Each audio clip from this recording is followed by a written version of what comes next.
English Leap podcast. From Speak English with Class. Hello, lovely listeners. Are you ready to take your English skills to the next level? Well, you've come to the right place. Whether you're learning on the go or just chilling, our podcast is your ultimate companion to boost those speaking and listening skills. That's right. Welcome back to the English Leap podcast. I'm Daniel, and today we're going to help you introduce yourself like a boss. No more awkward moments or nervous stumbles. Today is all about mastering self-introductions. And I'm Jennifer. We've all been there, right? That moment when you're asked to introduce yourself at a new job, in a class, or even at a social event, and suddenly your mind goes blank. Don't worry, you're not alone. Today we'll help you get past that. Exactly. We're breaking it down step by step to make sure your next self-introduction is smooth and confident. But before we dive in, don't forget to grab our free PDF guide. It's got all the tips and vocabulary you need to make your intro flawless. Link is in the description below. Okay, so let's start with the basics. What exactly is a self-introduction? Well, it's simple. Imagine meeting someone for the first time. You want them to know who you are, right? That's where a self-introduction comes in. Yep, it's like giving someone a quick preview of your life, a trailer. Whether you're meeting a new friend, starting a new job, or even joining an online group, how you introduce yourself really sets the tone. Exactly. Imagine meeting someone, and they just stand there in silence. Awkward, right? A self-introduction breaks the ice, and it's your first chance to show people a bit of who you are. You're basically the star of your own movie. And who doesn't want a star in their own movie? So Jennifer, why is a self-introduction so important in the first place? Well, it's all about first impressions, Daniel. You know the saying, you never get a second chance to make a first impression. It's so true. How you introduce yourself can make you seem confident, friendly, and approachable, or if you're unprepared, nervous, or uninterested. Exactly. And let's be real. We all want to come across as confident and likable, right? Plus, being prepared with a solid self-introduction reduces anxiety. If you know what you're going to say, you're less likely to stumble over your words. Absolutely. It's like having a GPS when you're driving in a new city. Without it, you're lost. But with it, you know exactly where you're going. Preparation is key. Perfect analogy, Jennifer. Being prepared not only helps you introduce yourself effectively, but also boosts your confidence in any setting, whether it's social, professional, or casual. And let's not forget, a memorable self-introduction can leave a lasting impression. People are more likely to remember you if you introduce yourself clearly and confidently. It's like leaving your mark. Totally agree. Whether you're meeting new classmates, going for a job interview, or mingling at a networking event, nailing your self-introduction opens the door to more opportunities and meaningful connections. So, in a nutshell, a good self-introduction is crucial. It helps you make a positive first impression, reduces anxiety, boosts confidence, and makes you memorable. Well said, Jennifer. Now that we've laid the groundwork, let's move on to the fun part. How to create the perfect self-introduction. We're going to break it down step by step. Awesome. Let's dive into the key components of a great self-introduction. All right. The first part of any self-introduction is, of course, the greeting. Jennifer, how would you greet someone in a formal setting? Oh, good one. If I were in a formal setting, I'd say something like, hello, good morning, good afternoon, or good evening. The trick is to match the formality of the setting. And remember, folks, good night is for saying goodbye, not for starting a conversation. Great point. In a formal setting, it's all about setting the right tone with a polite greeting. Now, let's switch it up. What about informal settings, Jennifer? How would you greet someone casually? For a casual setting, I'd keep it light. You could say, for example, hey, hi, or what's up? It's all about creating a relaxed and friendly vibe. Something like, hey, it's great to meet you, sets the tone just right. Exactly. Picking the right greeting for the situation is key. If you're in a formal setting, you don't want to go too casual, and vice versa. It's all about making the other person feel comfortable. Right, so that's our first component. Simple, but it sets the stage for the entire interaction. What do you think, Daniel? Are we ready to move on to the next part? Absolutely. Now that we've nailed the greeting, let's move on to stating your name. So, Jennifer, how would you typically introduce yourself? Well, if I'm in a casual setting or small group, I'd go with, I'm Jennifer. It's straightforward, easy to understand, and gets the job done. You could say, for example, Hi, I'm Jennifer. Nice to meet you. How about you, Daniel? Any other approaches? If I were in a slightly more formal setting, I might say, my name is Daniel, or even, my name's Daniel. It adds a bit of formality, especially if you want to set a professional tone. For instance, good afternoon. My name is Daniel, and it's a pleasure to be here. It's all about the tone you want to create. Absolutely. And there are also special situations where we might adjust how we introduce ourselves. If you're speaking to a large audience, you might say, This is Jennifer. It makes it clear who's speaking, especially if you're on stage. For example, Good evening, everyone. This is Jennifer, and I'll be guiding you through today's session. Good point. And over the phone, you might say something like, Hi, this is Daniel speaking. It helps the person on the other end know exactly who they're talking to without any confusion. For instance, Hello, this is Daniel speaking. How can I assist you today? Exactly. See, it's all about tailoring your introduction to the setting. Now that we've covered the greeting and your name, let's move on to another key part, stating your age. Simple, but important. Daniel, how would you handle that? If I wanted to be straightforward, I'd say, I'm 35 years old, or just, I'm 35. It's direct, clear, and to the point. Yep. And if you want to be a bit more general, you could say, I'm in my late 20s, or I'm in my mid-30s. It gives people an idea without being too specific, which is great if you're not into sharing exact numbers. For example, Hello, I'm Jennifer, and I'm in my late 20s. Exactly. It gives you some flexibility, especially if you want to keep things a little mysterious, right? It's all about what you're comfortable with. Now that we've covered age, let's move on to the next key part of your self-introduction, location. Daniel, what's the easiest way to introduce where you're from? The simplest way?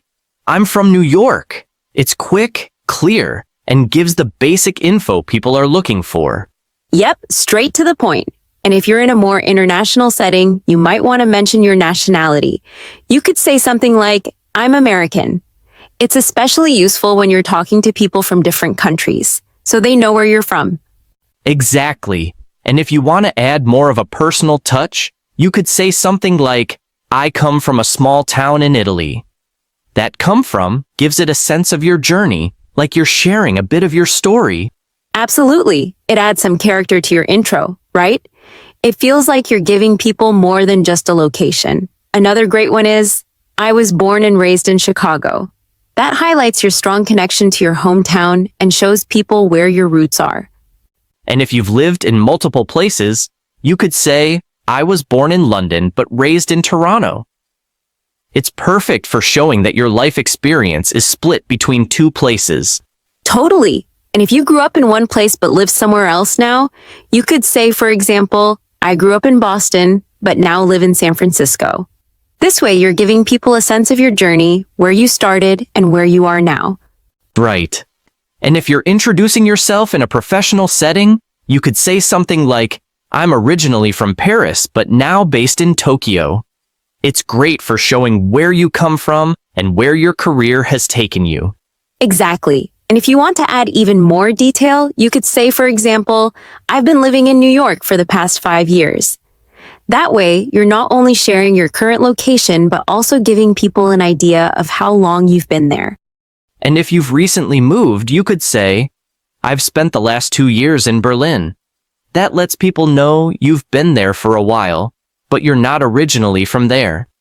So as you can see, it's all about sharing just the right amount of detail for the situation.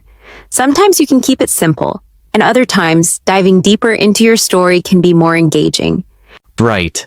Now that we've got location covered, let's talk about your qualifications and education. Jennifer, what's an easy way to introduce your academic background? Well, a simple way would be to say, for example, I'm a marketing graduate. It's short, clear, and perfect for casual introductions. And if you want to add more specific details, especially in a professional setting, you could say, I have a Bachelor of Arts in Marketing. This gives a more formal touch, which is great if you're in a business or professional environment. Exactly. And if you're still studying, you could say something like, I'm currently taking a course in digital marketing. It's a great way to show that you're still learning and developing your skills. Yep, people love to hear that you're actively improving yourself. So remember, you can keep it short or add a bit more detail depending on the situation. Now, Jennifer, let's move on to professional information. How would you talk about your job and company? Okay, here's a simple one. I work at XYZ Corporation in the marketing department. It's clear and gives both your company and department, which is perfect for formal settings. Exactly. And if you want to keep it even shorter, you could say, for example, I work for XYZ Corporation. This works well if the company's name is well known, and there's no need to specify the department. Totally. And if you want to focus more on your position, you could say, I'm a project manager at XYZ Corporation. This gives people a clear idea of both your job title and where you work. And if you're talking about the field you work in, you could say something like, I work in sales. This keeps things broad, perfect for when you want to keep it general. And if you want to highlight your specific role, you could say, I work as a deputy manager. It adds more detail to your introduction, especially if your job title is important in the conversation. Once again, it's all about sharing the right amount of information based on the situation. You can either keep it general or dive deeper into your specific role, whatever feels right for you. Exactly. Now, Daniel, let's talk about experience. How would you share how long you've been working in your field? Easy. You could say, for example, I have 10 years of sales experience. It's clear, simple, and gets the message across about how experienced you are. And if you want to phrase it differently, you could say something like, I've worked in sales for 10 years. This focuses more on the time you've spent in the field, which works great when you want to highlight your years of experience. Exactly. And if you're talking about experience in another field, you could say, I've worked in accounting for 3 years. It's a simple way to share your background, and it's great when switching fields. So it's all about tailoring the details to what's needed. You can give a broad idea or get more specific depending on what the situation calls for. Right. Now, let's move on to something a bit more personal. Family. How would you introduce your family, Jennifer? You could say, for example, I have a brother and a sister. It's an easy and simple way to introduce your family members. Exactly. And if you want to talk about the size of your family, you could say something like, we are a family of 5. It's perfect when you want to share a little more without going into too much detail. Right. And if you want to be specific about siblings, you could say, I'm one of 4 siblings. It highlights your position in the family. And if you don't have siblings, you could say, I'm an only child. Simple and straightforward.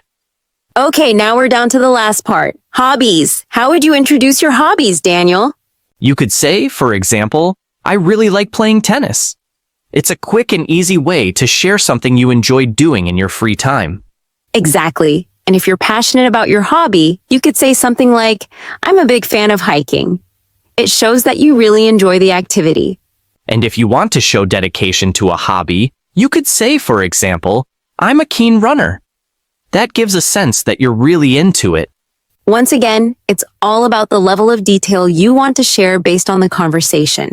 Keep it casual or dive deeper. It's your call. All right, that wraps up our guide on crafting the perfect self-introduction. Now, let's talk about how you can practice and improve your introductions. Yes, practicing is key to getting better. So, Daniel, what do you suggest our listeners do to practice their self-introductions? Great question. First, I encourage all of you to write down your own self-introduction using the components we've discussed today. Then you can practice in front of a mirror or record yourself to see how you sound. That's a fantastic idea. And once you've practiced, why not share your self-introduction with us? You can post it in the comments section below or reach out to us on our social media platforms. We'd love to give you feedback and support you as you improve. Yes, we can't wait to help you continue your English learning journey. Remember, the more you practice, the more confident you'll become in introducing yourself in any situation. That's right. Thank you so much for joining us today. We hope you found this episode helpful. Absolutely. Thanks for listening, everyone. Keep working on your self-introductions, and we'll see you in the next episode. Until next time, take care of yourselves, stay strong, and keep learning. We'll see you soon. Bye, everyone. Thanks for tuning in. And remember, your self-introduction is your chance to shine, so make it count. Your progress doesn't end here. To continue advancing your English skills, click on the next video or explore the additional videos we've thoughtfully selected for you.